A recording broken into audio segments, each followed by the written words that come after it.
here. Okay, you're in my boudoir. It's not often I have people in my boudoir.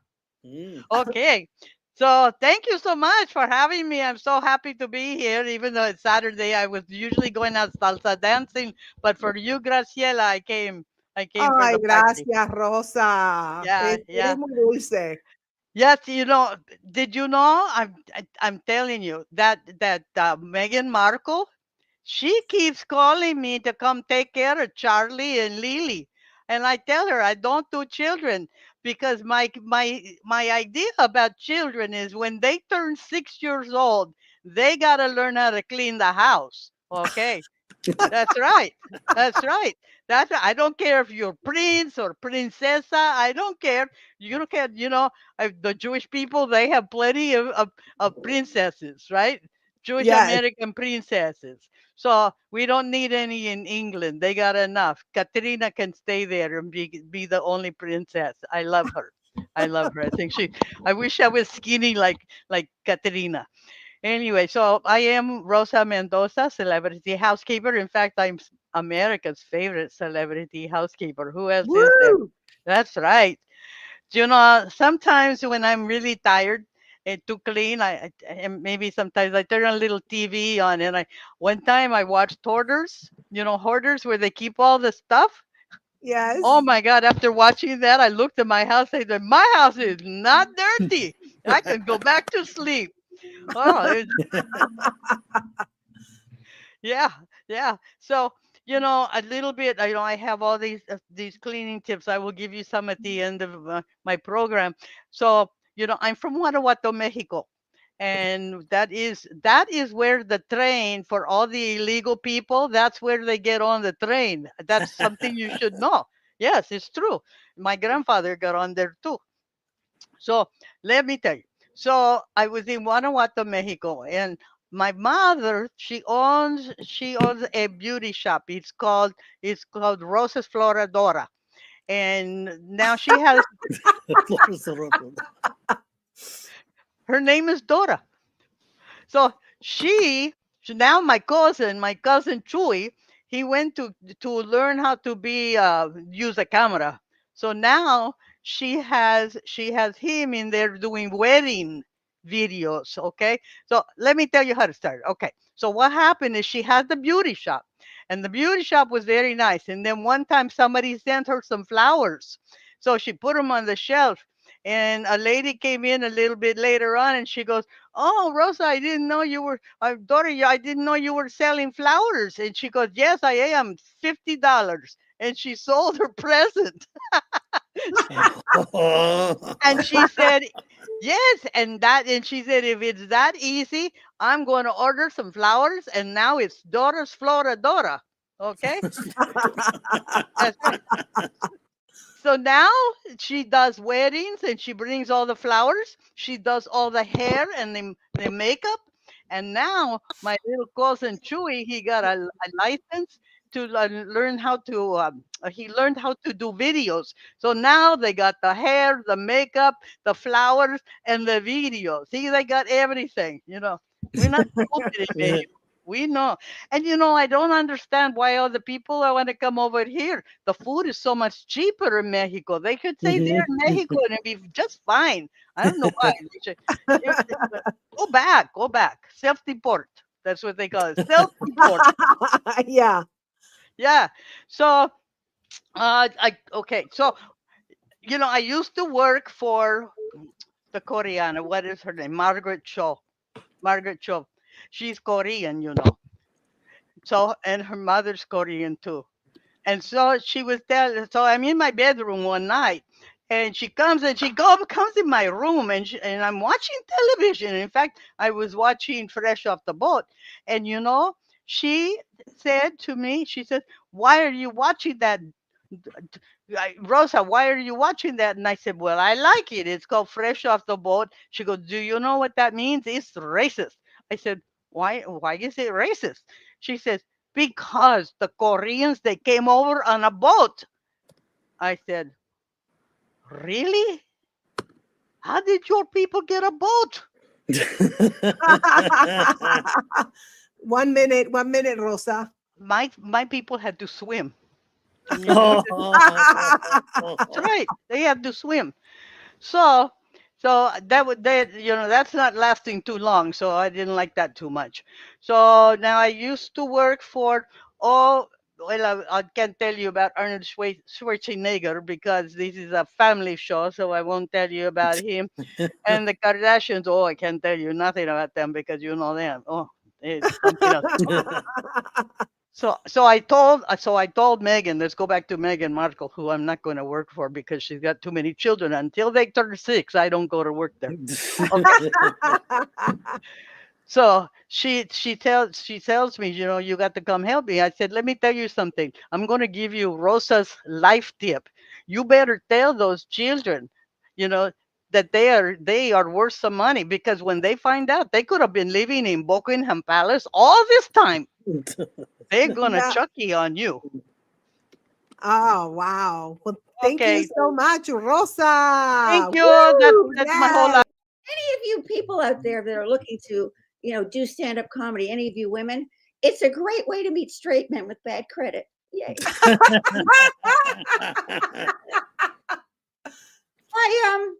Well, I'm what you call a woman of a certain age. And I'm at a point in my life where I should have a couple of profitable divorces under my belt. What happened?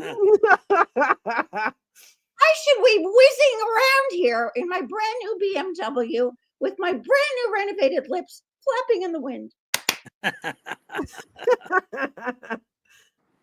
Didn't work out the way it was supposed to, but here's the good news. I'm finally at an age where I feel comfortable in my own skin. Isn't that great? Yay! Woo! Why I feel comfortable in my own skin? Because it's loose. I thought being a loose woman was supposed to be fun. Anyhow, I am looking quite lovely, I think. Yes, you are. Beautiful. I don't wait for compliments anymore, Grace. I just don't have time. How old do you think I am, Carlos? Time's up. 29. Oh, perfect. You know what happens? A lot of men ignore us women of a certain age. Do you know what happens to us? We end up either becoming lesbians or getting involved in dog rescue. Them's the choices. It's really bad. By the way, I want to make a little announcement here. Yes. Any men here tonight that are watching the show, if you're not attracted to me, you're gay.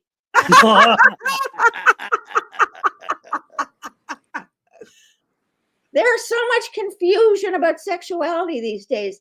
I'm just here to help. Anyhow, let's see here. What am I going to pick? Okay.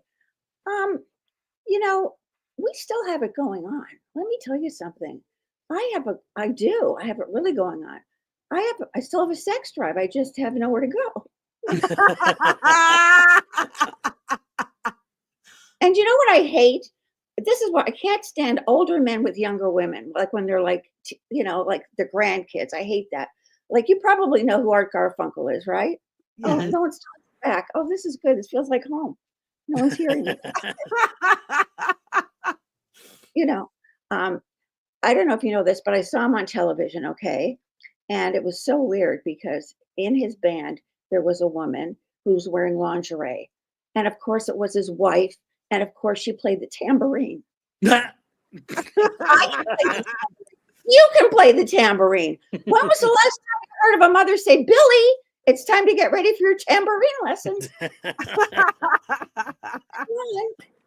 And by the way, I have been around the block only once because I'm a little lazy. And I don't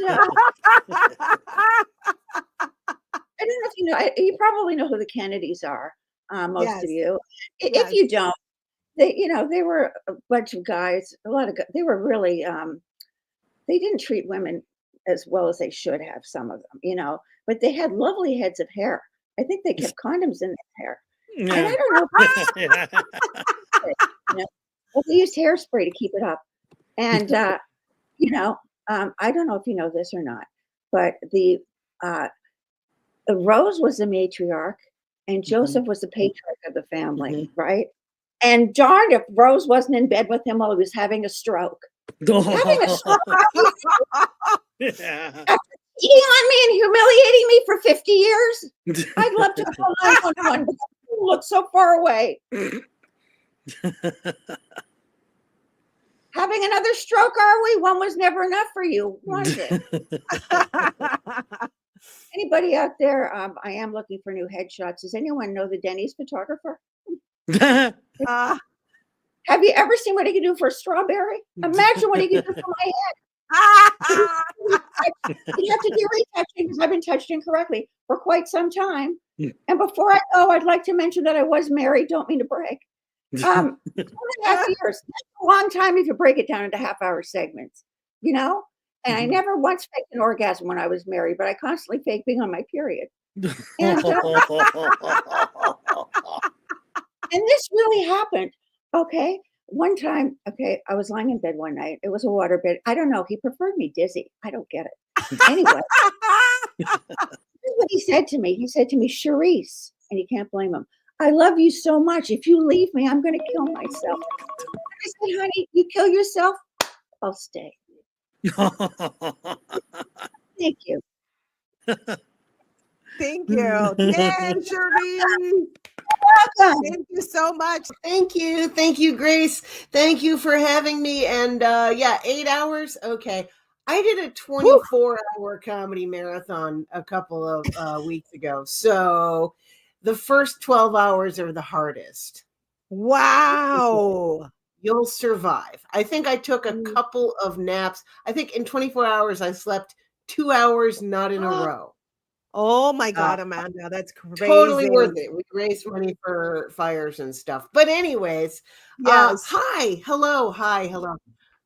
So happy to be here. And just FYI, my system is glitching a little bit. So if I start doing a Max Headroom impression, that's an accident, I promise. So does anyone here remember Max Headroom? Remember the in 80s, 90s? Okay, yeah, we're all old. Excellent. Okay, cool. I'm this old. I'm this old. Thank you. I used to be younger. My hair used to be all black and beautiful. And then the whites moved in. Ah. Yeah, they gentrified my head. Everybody cool moved to the back. Didn't really bother me that much till they gentrified downtown. Now nobody wants to go there anymore, which is stupid because there's still great places to eat. So yeah, did I just glitch out? I think I just glitched out. I glitched out on my end. I don't know what's going on. Don't worry about it. I'm not going to worry about it. So this is my look. I call this look not naked. What do you want from me? I don't do any fashion anything. I don't have any interest in any of that. Yeah, when I shop, most of my clothes shopping is thrift stores. I love thrift stores. And I told my mom I love thrift stores, and she said, oh, I hate thrift stores. I never go. And I went, Mom, you raised us going to thrift stores. I remember very clearly going to thrift stores.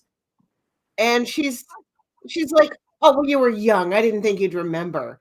And I'm like, Mom, I was 10. No. I didn't trauma block it. I remember. Heck, I remember when I was 6 and made me try on underwear in the hallway. Right in the alley. Not at a thrift store. That was at a Kmart. Okay, we were broke, but we weren't used underwear broke. Okay, there's a line there. There's a line. Yeah, my favorite place to shop for food is the back of the supermarket. That little hallway with the discount stuff, the clearance stuff, used food. That's the stuff I like. It's like broken pies and cakes where all the icing has slid over to the side, and like donuts that have just coalesced into one caterpillar looking mass of donut. That's my favorite stuff. That's the best. It's all super cheap. They have half price wine back there. I don't know anything about wine, but I do know that if it's half price, it wasn't good at full price either. I just wish they had a curtain back there. Yeah. You know, like in old video stores, you know, where they keep the dirty movies. Don't look at me. I'm buying my shame food. That's what I eat. That's what I buy. Yeah. And one time I went up to the cashier and she told me, oh, this expires today. And I said, oh, don't worry. It's not going to make it past sundown. Very serious about my discount sugar bombs. It's a problem. It's a real problem. But I did manage to lose some weight. Thank you. Believe it or not, I had to, because my mom told me this shirt made me look fat. And I told her I am fat. This shirt makes me look honest. So now I'm writing a book for diabetics. I'm writing a cookbook for diabetics. It's called Who Needs Toes? Who needs? Okay. Did that glitch out? That's one of my favorite closers right there. I'm going to do it again. Okay. I'm writing a cookbook for diabetics. It's called Who Needs Toes? Now we can hear the whole thing. But I heard toes, but now we can hear everything. Thank you. Thank you so much, Amanda. Thank you. Oh, glitch. But I'm a comic, so my for your imagination. Yeah, no, thank you. Thank you so much. We met when I was married, right? Yeah. Oh my God, yes. That lasted 17 years. Oh my God. Long time. I got past that 7-year itch. then I got that 16-year rash. Oh. Because he was still there in the house talking and walking around and stuff. Oh my God. Yeah, people say, "Oh, Roz, we broke up, really? What happened?" I'm like, "You got to talk to the dog. My dog Tip is the reason we broke up." Tip, he's a poodle. He's a Bichon Frigé. I know he sounds expensive, like he costs a lot of money. They say, "Where did you get him at?" I'm like, "I got him at Venice Beach." But Tip had a DVD in his mouth one day, and he was walking around the house with a DVD. I said, "Tippy, what you got?" And he said, "Woof, woof, woof, woof." I got the DVD out of his mouth, and it said, "My Special Pics." Ooh. And my husband's writing, and I'm thinking, oh, some photos of us on vacation, And I'm thinking, it's some porn. Yeah, let me see what kind of porn he likes, and put it in the computer. And it was photos of him with another woman. I know, I couldn't believe it. I'm looking at all the photos. I'm like getting pissed. I look down at my dog Tip. That's his name, Tip, T-I-P-P. He said, "Woof, woof, woof. I got some more." No. He went and got 3 more DVDs, y'all. Wow. I'm looking at them all getting pissed because the girl was ugly. I mean, at least if you're gonna cheat up. Yeah. You're supposed to cheat with someone who looks like me at my best. Not Kanye West. I mean, he might look okay as a man, but not as a woman. I deny it. The husband, talking about, who you gonna believe me or the dog? I'm like, the dog had the evidence. Yeah. You want to believe the dog?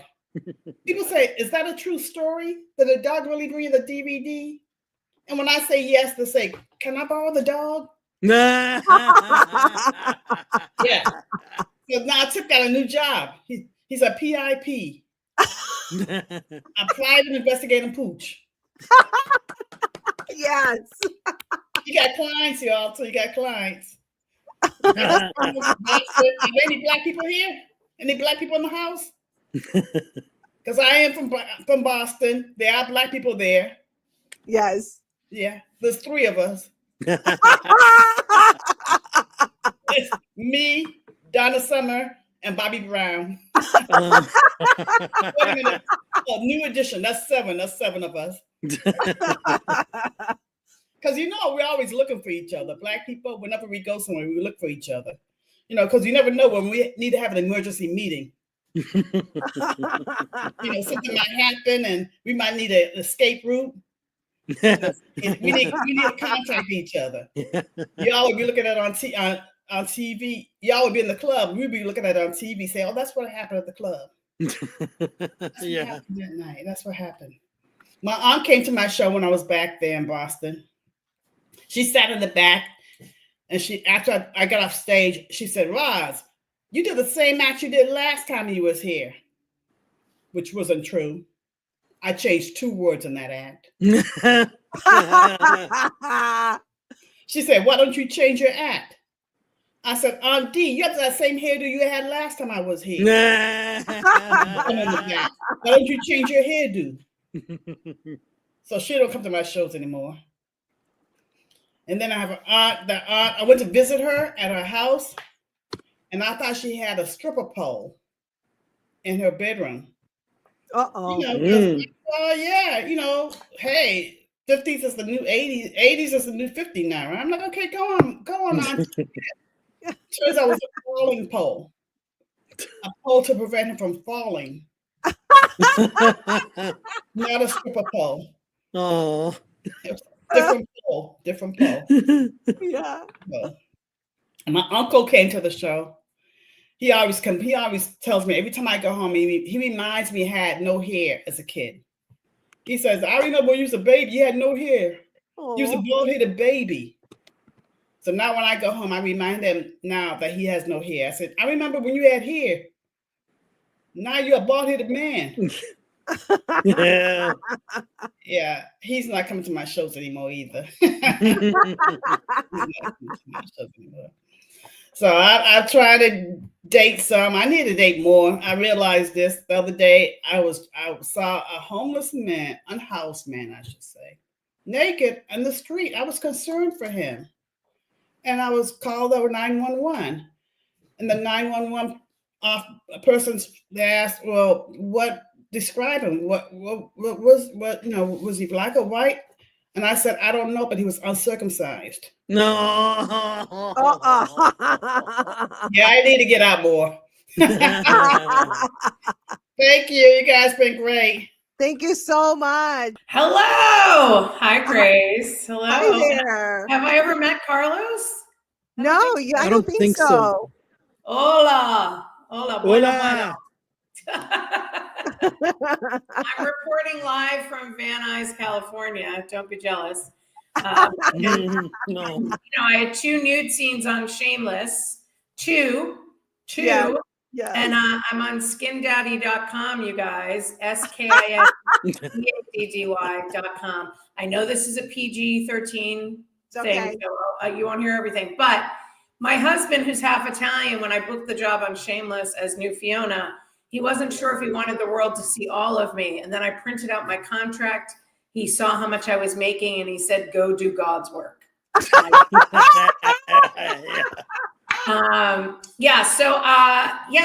live in Van Nuys now. And I'm in a new series for Bravo called The Real Housewives of Van Nuys. No. We go to the Vallarta market. I go to the DMV to get my headshot because it's free. And then the ladies and I, who are perimenopausal and menopausal, we do hot Bikram yoga at the tax accountant, Bales Bondsman hairstylist. I burned a lot of calories yesterday.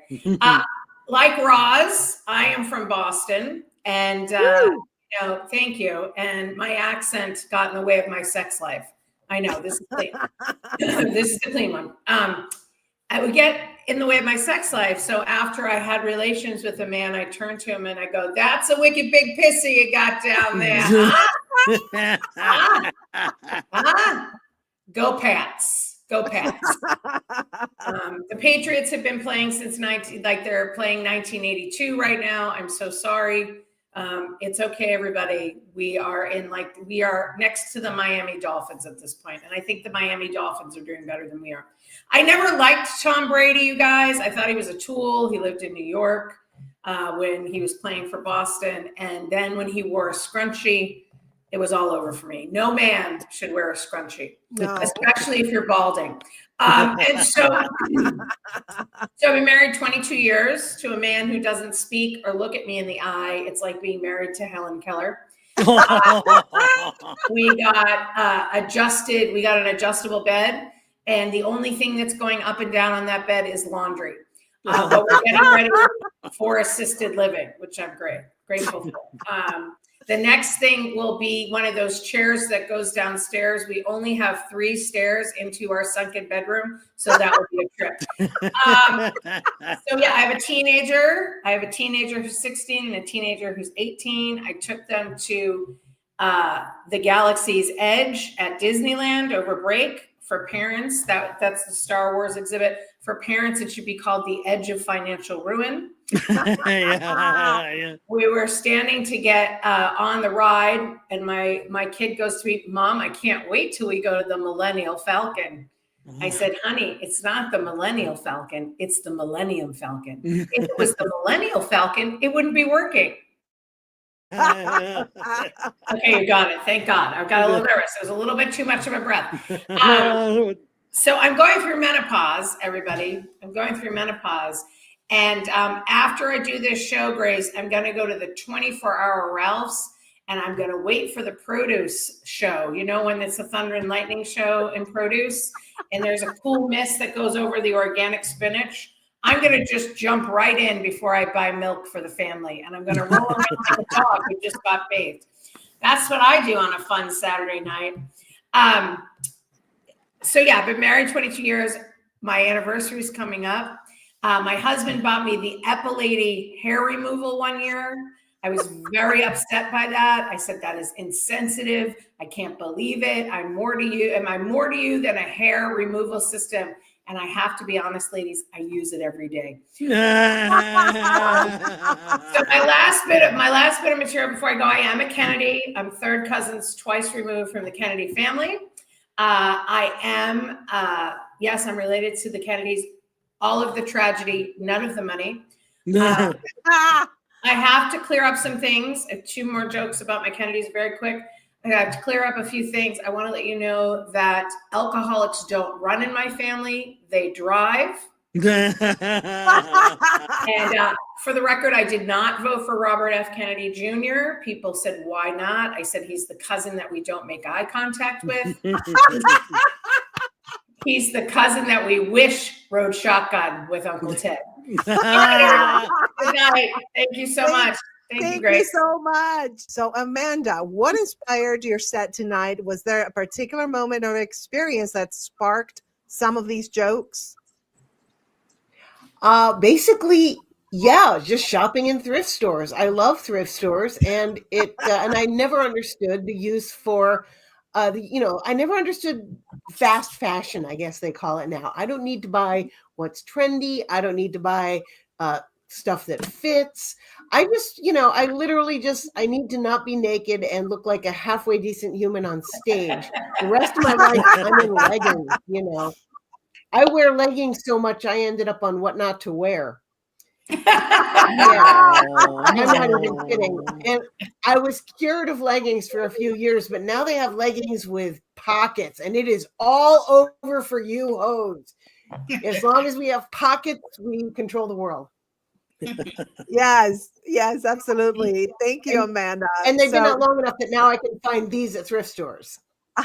Nice. All right, so let's go with Roz now. Roz, this is like Hollywood Squares or something. Roz, how did you get started in comedy? Was there like a funny moment when you realized, yep, this is what I want to do?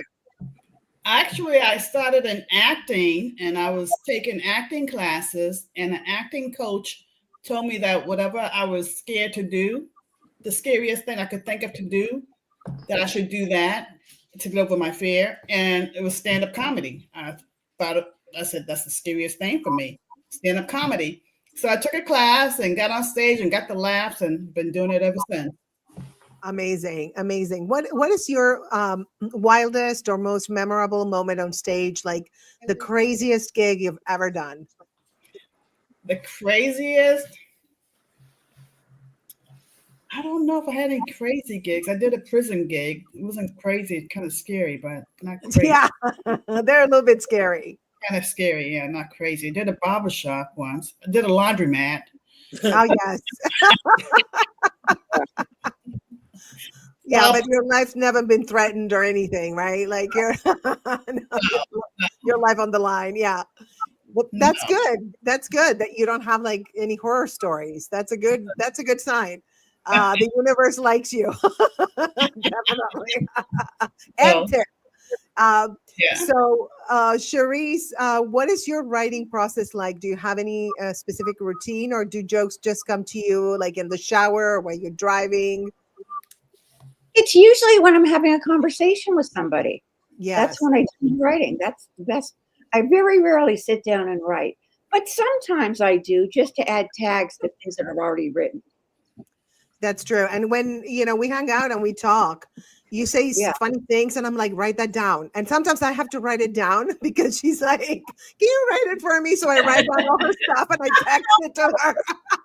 I'm like her assistant writer. She's always funny. You're always funny. Like, and I love that you don't mean to be funny or, I'm going to say something witty. It's just so natural for you to say things that are just funny. Like, you're a natural. Definitely, Charisse. You're one of the most natural comedians I've ever met. So yeah, you're welcome. It's the truth. So next is going to be Miss Mary Kennedy. So Mary, who are your biggest comedic influences? Any comics that shaped your style or inspired you to step on stage? Oh, that's always a hard one because I don't want to piss anybody off in case they're going to hire me. So I have to say I love everyone. No, I'm going to say this. I think who inspires me, and I'm really happy to share the stage with everybody tonight, are the ladies that are in this room, including you, Grace. I mean, Carlos too, but you're not a lady, so relax. As far as we know. It's International Women's Day, and I think what really inspires me are comics who happen to be female. I think the fact that, time and time again, it's not an easy business for anyone. And when you're a female in this business, you almost sometimes have to prove yourself a little bit more. I was very lucky. I came up with a bunch of really incredible, supportive men and women. But now that I'm a woman who's, in her 50s, I'm getting that ma'am feeling sometimes when I'm on stage and there's a nice, bright, bushy-tailed male comic coming in who's going to show the world how funny he is. And he looks at me like I'm, discarded trash that he forgot to take out. And so I think that's hard for me. And I want to say, just because I've been on this earth much longer than you doesn't mean that I'm not as funny or even funnier or the most funny in the room. Yeah. So word to the wise, I may look old, but I can, but that's what I'm saying. And I don't look old. I mean, that's the other thing. You don't. I was just going to say, please, no. But there's a lot of assumptions, I think. Sorry, Grace. There's a lot of assumptions of what we can and cannot do. Yes. And I think as women in this business, you guys amaze me every day. Like, you do. I mean, Grace, listen, you have created an empire. I mean, you really have. And you've opened doors for many of us. And for that, I'm eternally grateful. So thank you. Oh, thank you. You're one of the few people that say that. And every time I see you say that, and it just warms my heart because, yes, I did work hard for women in this industry. And I produced that show, Love at First Laugh, and it was only for women. We had a token male every now and then, like I think 3 or 4 men performed on that show.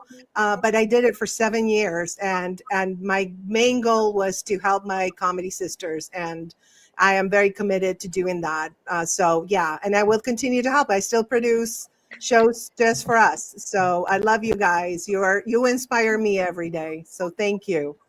Thank you so much. So thank you so much. You guys are so amazing. That was so fun. People are eating it up on YouTube. They're loving you guys. So thank you for being here. Thank you. Thank you so much. I appreciate you and love you guys, every single one of you. And I will see you soon. So now we have an expert coming up. So, oh my God. 35 minutes to go. Bye, everyone. Love you guys.